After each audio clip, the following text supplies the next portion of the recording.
Hello friends. आज हम एक बहुत इंपॉर्टेंट टॉपिक कंसेंट के बारे में बात करेंगे, जो एक इतना इम्पोर्टेंट है कि आप डेली इसमें सुनते हैं। बहुत से लोगों को यह नहीं पता कि हमें कंसेंट में क्या करना चाहिए, क्या नहीं करना चाहिए। यह बहुत ही एक इम्पोर्टेंट टॉपिक है जो डेली ऑलमोस्ट हम ये सुनते हैं कि कंसेंट में ये कमी थी, इसलिए कोर्ट ने ये कंपनसेशन अवार्ड कर दी, या कंसेंट में ये नहीं था। कंसेंट एक ऐसी चीज़ है जो हर ब्रांच के हर डॉक्टर के लिए एक ज़रूरी है। तो आज हम कंसेंट के बारे में डिटेल में बात करेंगे। लास्ट में हम कंसेंट किस टाइप का होना चाहिए, एग्जाम्पल के तौर पे एक ब्लड का कंसेंट आपको शो करेंगे। सबसे पहले कंसेंट की डेफिनेशन की बात करें।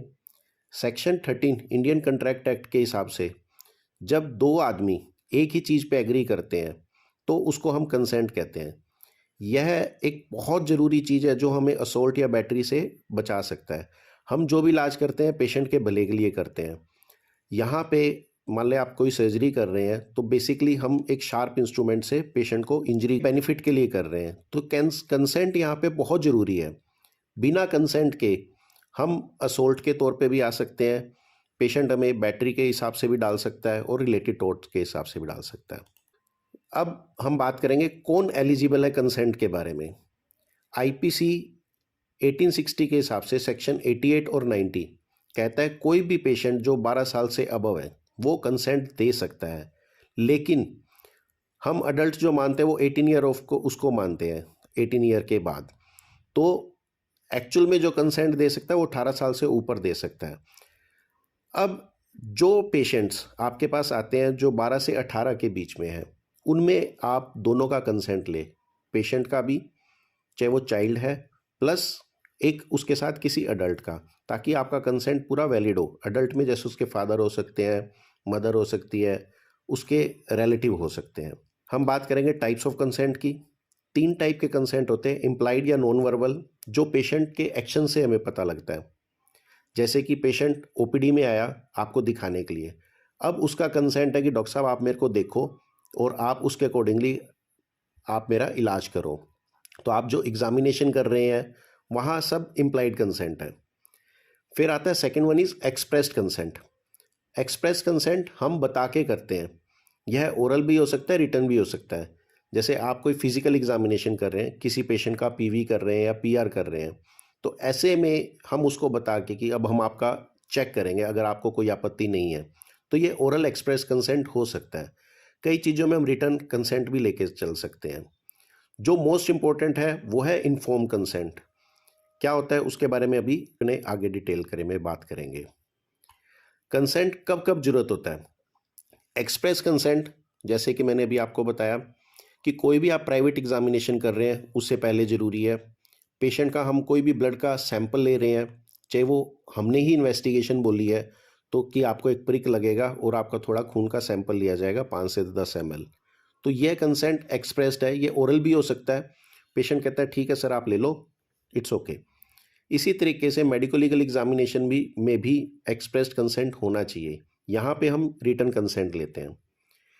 इन्फॉर्म कंसेंट जो है वो हमेशा रूटीन एडमिशन, आपके पास कोई भी पेशेंट एडमिट हो रहा है और कोई भी आप प्रोसीजर कर रहे हो, चाहे वो प्रोसीजर छोटे से छोटा है, चाहे वो प्रोसीजर पूरा बड़ा है, कोई सर्जरी से रिलेटेड हो सकता है, गायनी से रिलेटेड हो सकता है, ऑर्थो का प्रोसीजर हो सकता है, किसी भी ब्रांच से रिलेटेड कोई भी प्रोसीजर आप कर रहे हो तो वहाँ पे इन्फॉर्म कंसेंट जरूरी है।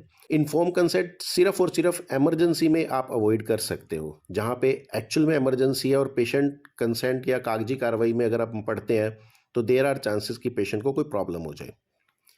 इन्फॉर्म कंसेंट में क्या क्या होता है। इन्फॉर्म कंसेंट में सबसे पहला जो है वो है डायग्नोसिस होना चाहिए कि ये आपकी बीमारी है। उसमें रिस्क वर्सेस बेनिफिट्स होने चाहिए कि इसके में इस ऑपरेशन के बाद आपको ये बेनिफिट्स मिलेंगे, ये इसके रिस्क हैं। सभी रिस्क फैक्टर जो कॉमन रिस्क फैक्टर्स हैं वो सभी उसमें इन्वॉल्व होने चाहिए। हम किस तरीके से इसका ट्रीटमेंट कर रहे हैं वो प्रपोज ट्रीटमेंट होना चाहिए, और उसमें टेक्निक्स भी होनी चाहिए कि आप दूरबीन से कर रहे हैं, हाथ से कर रहे हैं, किस टाइप से कर रहे हैं, उसके क्या क्या अल्टरनेटिव अवेलेबल हैं। आप ये नहीं कर रहे, आपके पास वो चीज़ हो या नहीं हो, बट पेशेंट को ये चीज़ बतानी चाहिए कि ये चीज़ भी है। जैसे फाइब्रॉइड यूट्रस में अगर सिर्फ मायोमेक्टमी ही नहीं, आप वहाँ पे ये भी बताएंगे कि रेडियो एब्लेशन भी हो सकता है। अगर पेशेंट इलाज नहीं कराता तो उसमें क्या क्या नुकसान हो सकते हैं। चांस ऑफ सक्सेस कितनी है, फेलियर कितने हैं, अगर हाई रिस्क है तो क्यों है, वो भी उसमें डिटेल में आनी चाहिए। पेशेंट किसी भी टाइम विड्रॉ कर सकता है इन्फॉर्म कंसेंट से कि मैं अब आगे इलाज नहीं करा रहा, बशर्ते पेशेंट उस टाइम बिल्कुल ठीक होना चाहिए, उसका माइंड भी ठीक होना चाहिए। ऐसा नहीं कि पेशेंट सिक है, जैसे ही आप इलाज हटाओ वो मर भी सकता है या उसको नुकसान हो सकता है, ऐसे में कंसेंट विड्रॉल नहीं कर सकता वो। और ये जितना भी कंसेंट है ये लोकल लैंग्वेज में होना चाहिए। जैसे जो हिंदी लोग हैं वो हिंदी में बोलें, जो इंग्लिश है जहाँ इंग्लिश चलती है, जहाँ तमिल चलती है, लोकल वर्नाकुलर लैंग्वेज हो ताकि पेशेंट उसको अच्छी तरह समझ सके। इन्फॉर्म कंसेंट के कंपोनेंट क्या क्या होते हैं? पेशेंट का नाम आना चाहिए, सारी इन्फॉर्मेशन जो हमने बताई वो आनी चाहिए, जिस दिन आप कंसेंट ले रहे हो उस दिन की तारीख आनी चाहिए, पेशेंट के साइन, विटनेस के साइन और एक डॉक्टर के साइन। ये जब सारी चीज़ें कंप्लीट होती है तब हम कहते हैं कि हमारा कंसेंट कंप्लीट है। कई जगह पे हमें डबल कंसेंट जरूर लेना चाहिए। कहाँ कहाँ लेना चाहिए? जैसे अभी शुरू में हमने बात की, अगर कोई आपके पास बच्चा आता है 12 से 18 साल तक का, तो उसके बच्चे के साथ साथ उसके पेरेंट्स या गार्जियन के साइन जरूर होने चाहिए।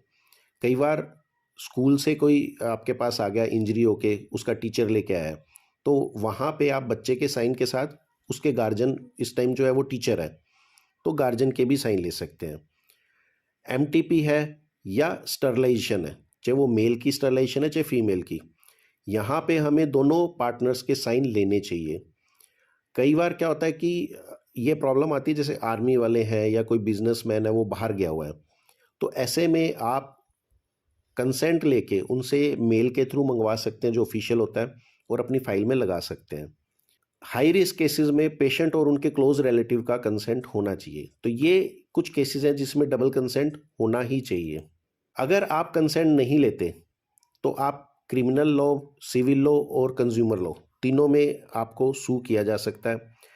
क्रिमिनल लॉ में आपको आईपीसी 350 के हिसाब से 6 मंथ तक का इम्प्रिजनमेंट हो सकता है। सिविल लॉ में आपके खिलाफ केस बैटरी या टोर्ट के लिए भी हो सकता है। कंज्यूमर प्रोटेक्शन एक्ट में अगर आपने कंसेंट नहीं लिया तो वो डेफिनेटली नेग्लिजेंसी में मानी जाता है और आप पे कंपनसेशन दी जा सकती है। कंसेंट कब जरूरत नहीं है?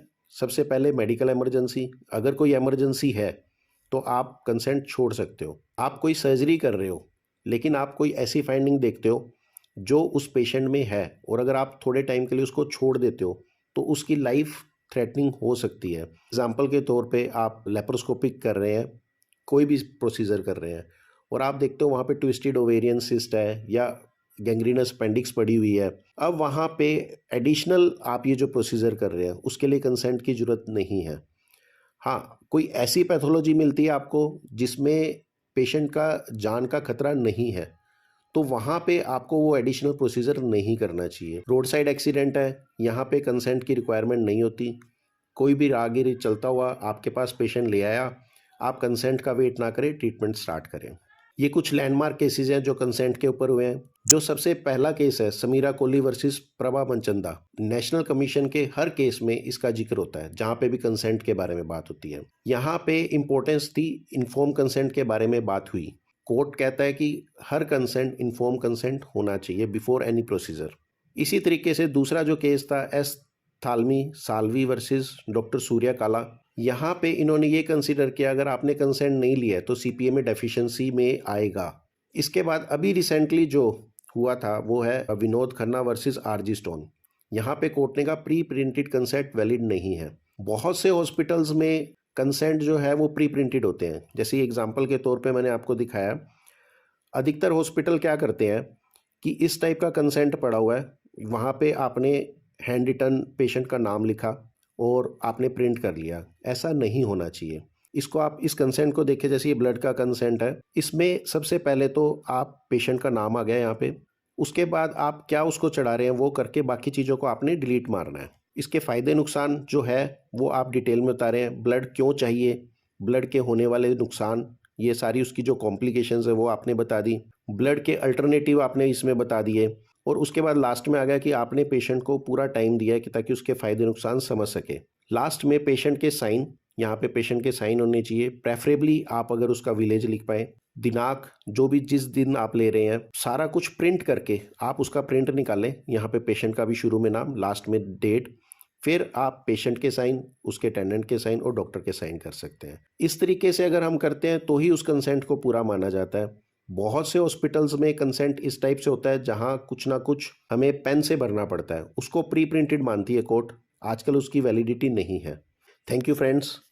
अधिक जानकारी के लिए आप हमें कांटेक्ट कर सकते हैं। इस चैनल को अधिक से अधिक शेयर और सब्सक्राइब करें ताकि लॉ की वर्ड्स सभी तक पहुंच सके और सभी इस चीज़ को जान पाए। Thank you.